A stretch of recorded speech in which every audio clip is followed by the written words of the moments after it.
My name is Dave Shapiro. I'd also like to say thank you for having me here today.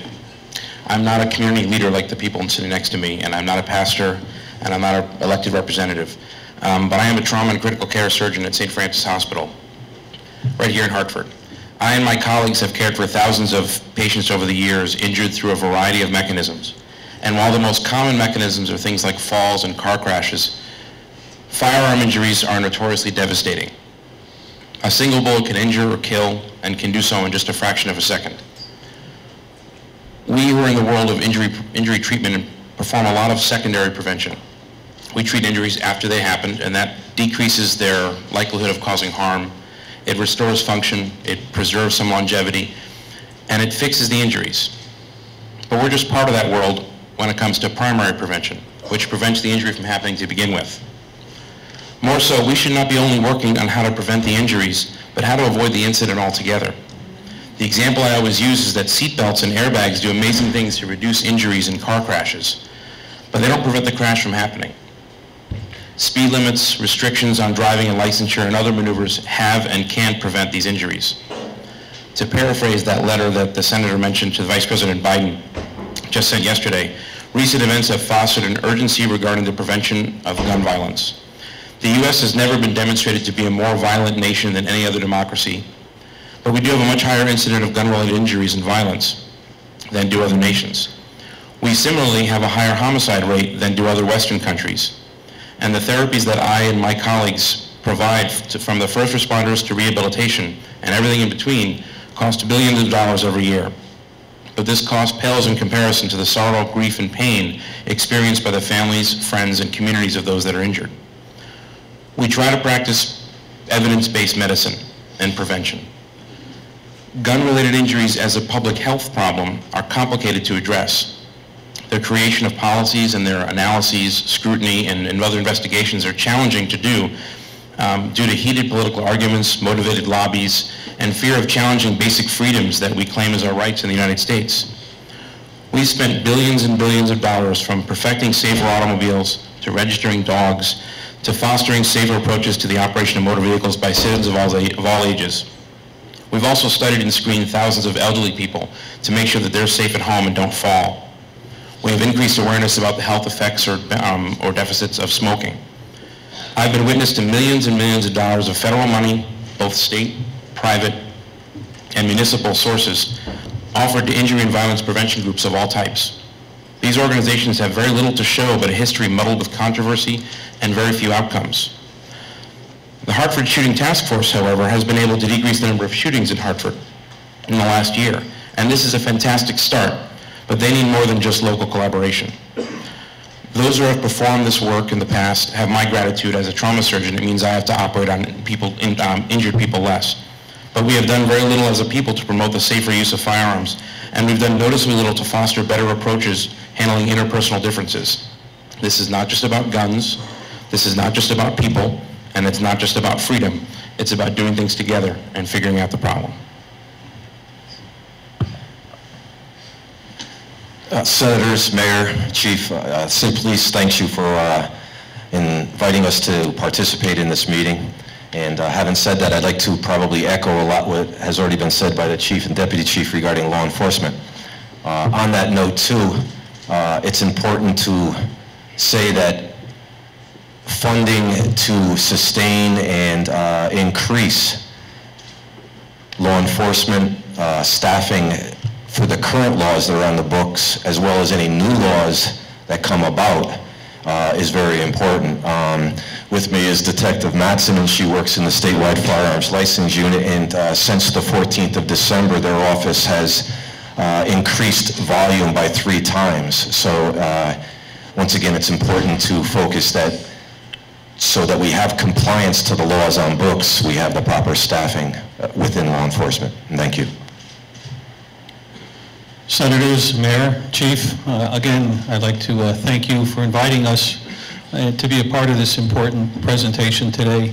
And Senator Blumenthal, thank you for inviting us on the 28th of December to participate in your panel. I had the opportunity to be with some chiefs of police in Connecticut and speak to the Senator about gun violence and about Newtown. And Major McLean didn't tell you this, but he and I both responded to Newtown as first responders. We were two of the many police officers that went to Newtown that day, and we spent over 120 hours at that crime scene. And it was indeed a life-changing experience, and something that I will take with me to my grave. That day, I looked upon my faith, and I looked at what was happening, and I asked God, why? Why did this happen? And I'm also a gun owner, and I felt they can have them all. They can take them all if that's going to stop what happened today. But is that a realistic approach? No. Having thought about it, there's a lot of things that we could do, and we could do better to make our society a lot safer. And the men and women that we command, and the troopers and the local police officers that make up our task force face the dangers of gun violence every day. And we have a fantastic relationship working with the Hartford Police Department to try to make our communities a lot safer. But we can't do it alone. We need the support of our senators and our legislators to give us the tools and the resources we need to be more effective in our combating crime and violence. We need the support of the community. There's a lot of members of our community that know about illegal activities and don't report them. They know who the drug dealers are, they know where the illegal guns are, and you can't be silent. You have to help us do our job. We're a part of the community, and we need your support to be effective. I can speak probably for a week about the topic, having been a law enforcement officer for almost 35 years.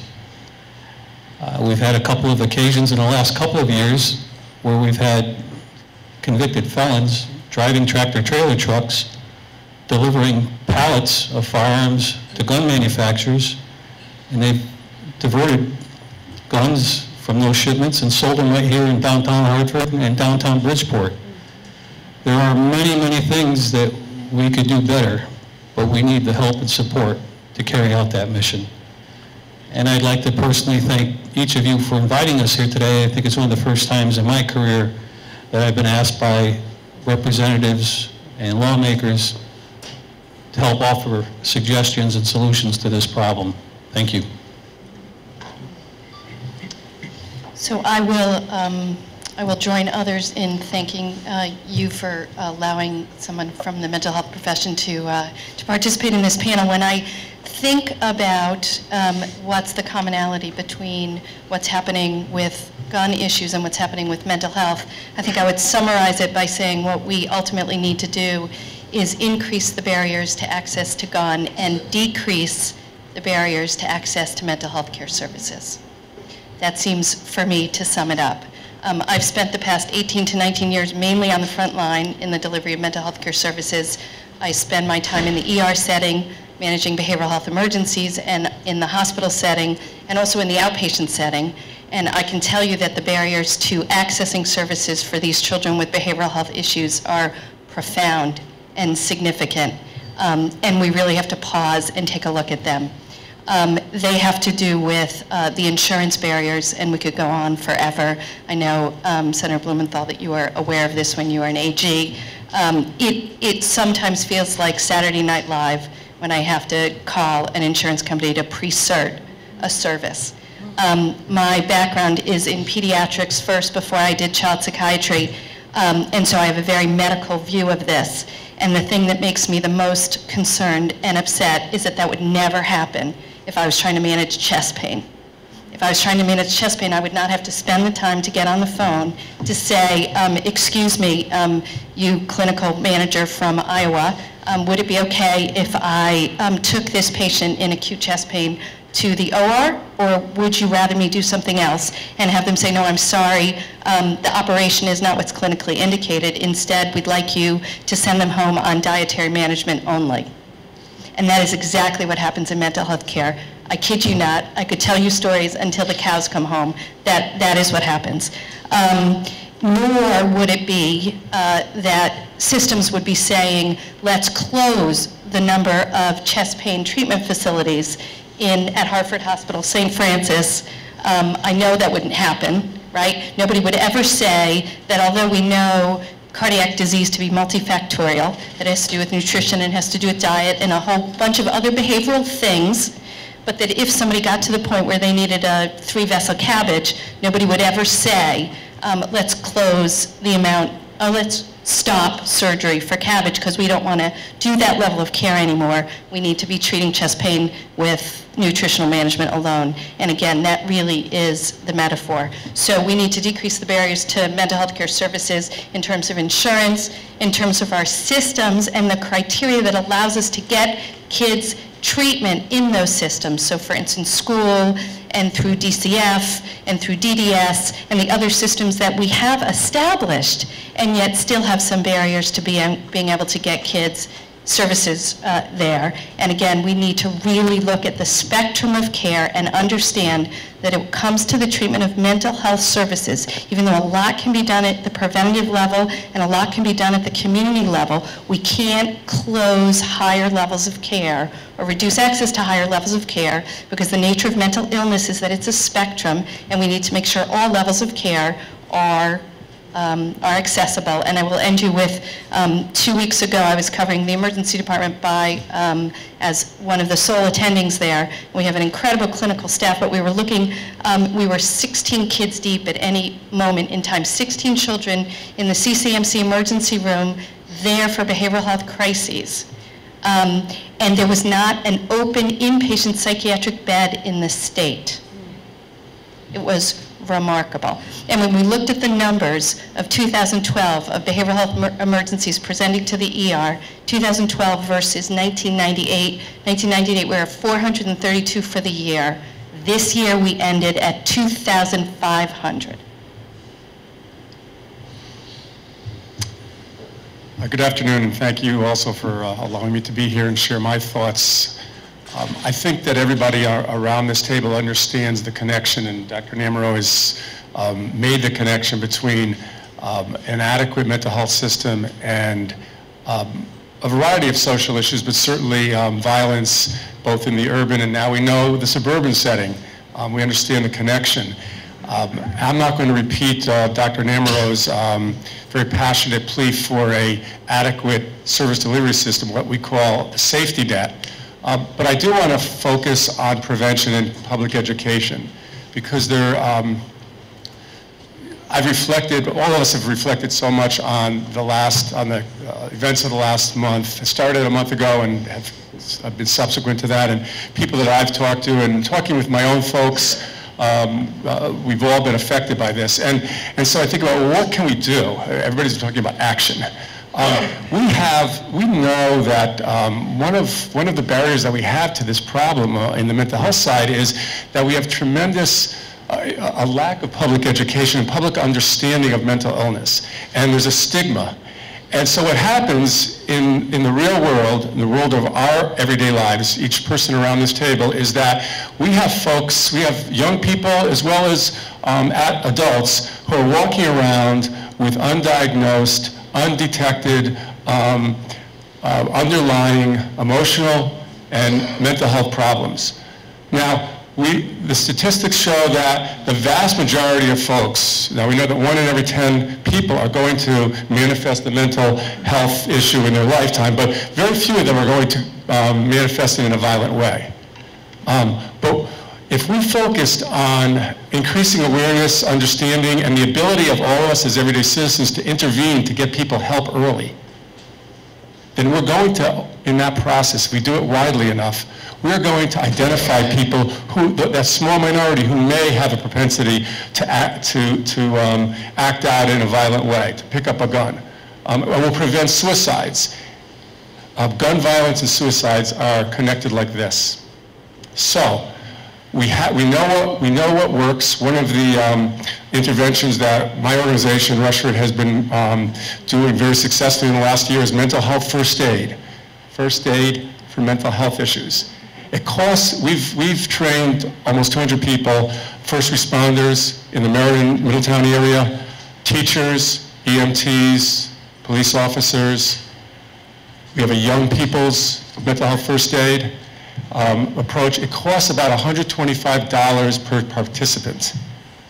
So from a budgetary point of view, we have an opportunity to maybe reduce the propensity, the incidence of violence and other manifestations of mental illness in the future if we get on the prevention side and the public education side. Thank you. Hi, since Sheila and I work together, she's going to talk about our perspective representing behavioral health providers statewide. Good afternoon, Senators. Thank you so much for what you're doing. I just wanted to acknowledge someone who isn't here, who was a leader in Hartford, who fought for families who had children with disabilities, Merva Jackson, who many of you knew, and that I had the true privilege of working with for so many years. And I went to so many meetings of AFCAMP with Merva, and I listened to what families had to say. I listened to what they experienced, the shame and the blame that they experienced when their youngsters were experiencing problems in their schools. It's your fault. What did you do wrong? What's wrong with your kid? There weren't services in the schools, and I don't know what it's like now. But I heard so many families who said, the only time the first time my child really got a mental health evaluation and got involved was when they got into the juvenile justice system.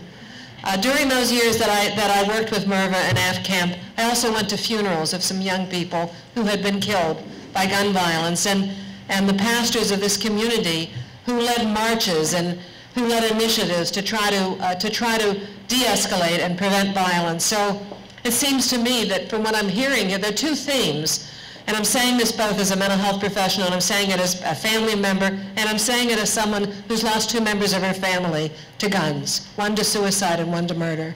So it affects all of us. And I know if those guns had not been there, they'd be alive today. The two themes are this. One is, and we've talked about this before with Senator Blumenthal's staff, we need a public health initiative against violence. I think Pastor Camp and Deputy Chief Hightower and Sean Wooden spoke directly about this. We need to have our religious community and our schools and our families and our law enforcement people working from the time the children are young, working in all of our public institutions to find different ways to resolve disputes, to resolve violence. We need to do something major about suicide prevention. Of the 30,000 homicides per year, 2/3 are due to suicide. And we need what all the families that I worked with through Merva in Hartford have talked about. We need to have on a evidence-based model throughout all of our schools in this country. We need school-based mental health services that really work with family and youth and that are connected to a whole community system of treatment. You know, I despair. I've been at this work for now 45 years, and every time we have a terrible incident like this, and this isn't the first, and God forbid it may not be the last, how long does it take us to forget it? Maybe not for those folks that were out there all on their own, out on the front lines, the police and the clinical staff from our many agencies who worked with families in Sandy Hook. They're never going to forget it.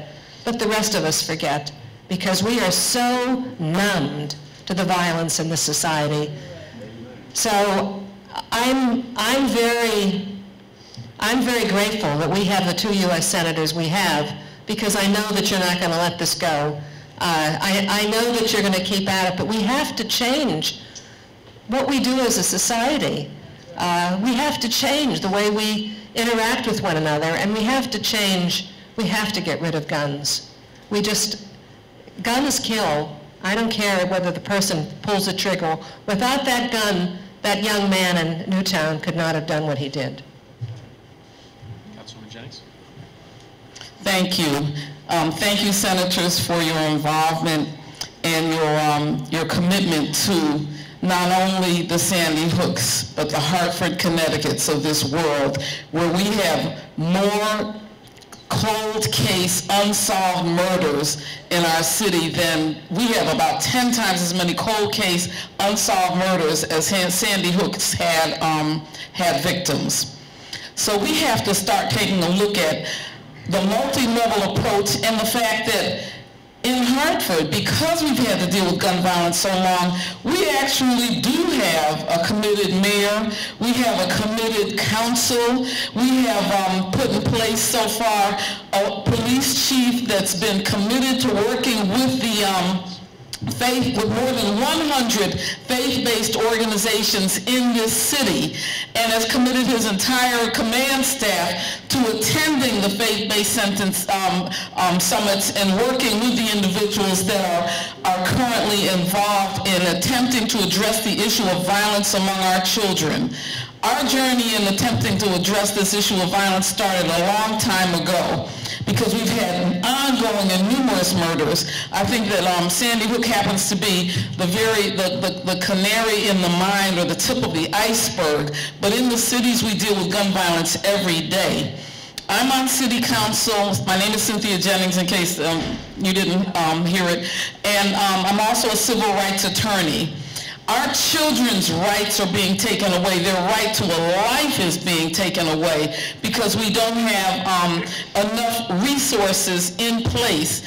We have in Hartford a number of resources in place that need to be funded. We have people who provide crisis counseling, including Andrew Woods, including Carl Hardrick, who has been out in this community for years and years and decades. We have Dean Jones and the Peace Builders, who are also working on keeping things in place. We have the Connecticut Center for Nonviolence that graduated over 29 children in conflict resolution and nonviolence so that they can learn to build peace in their homes. And this initiative needs to be put throughout every child. Every child in school needs to have access to training in nonviolence.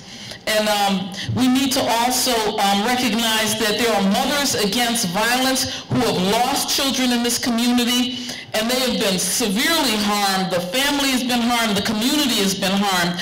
But we also have people that are out in the community that need to have health insurance and payment for the services that they provide. Every time there is a murder in this community, we have an initiative, we have a team of people that go out and work with the young people that are killed and the families. And this includes the police department first. We have now worked with the faith-based initiative that was started under Sean Wooden as council president, and I believe it's the first in the country where the city council pulled off an initiative and initiated a meeting with over 100 faith-based organizations, and continues to meet with them on a monthly basis to make sure that the churches have an action plan to address the issues. In our community, and you see it on TV, the police have 48 hours to solve a murder, or it's likely to become a cold case. In our community with the faith-based initiative, we started looking at the churches having 48 hours to identify to meet with the family, to pray for the family, to initiate some of the resources that we have in our communities to deal with crisis intervention, and to actually address the needs of the families. So we need to understand that there are also 1 in 3 of our people in this city are convicted felons. So we may have a problem with them distributing guns, but we better have a plan to train our convicted felons and give them a second chance to get back into society, because our people need to work. And if they don't work, then we don't have the resources to arrest every person in this community. If the governor had released 12,000 people, the nonviolence from the prisons, it would have closed a $1.5 billion gap in the budget. And the cities wouldn't have to suffer, and neither would the state. So we have to take a look at alternatives to incarceration. We have to develop communities that care. We have to make sure that when you see a child in the school that's acting out, that person needs help. And we need to address, we need to provide mental health services immediately. Early intervention is so much more effective than trying to correct the problem later. So I think that we have a multifaceted approach. We in Hartford already have all the components in place to solve the problem. We need the funding from the federal government, and we need funding from the state government to address these issues. We need alternatives to incarceration. Instead of spending $50,000 to $70,000 a year to keep somebody incarcerated, take them out into the community, give them the resources that they need, give them the training that they need, and they will not become part of the problem. Many of them would be happy to become part of the solution. So yes, we do need to absolutely have to remove assault weapons with high-capacity magazines off our streets. But we also need to provide a second chance for those individuals that have been failed by this community and continue to be failed by this society. Thank you. Thank you. Let's Representative McCrory, and then we'll Senator, we'll just give some brief response, and then we'll open it up to folks in the audience. I know some folks on the panel may have to depart, as we open it up to everybody else. Representative. Thank you, Senators, for putting on this forum, and thank you for inviting me.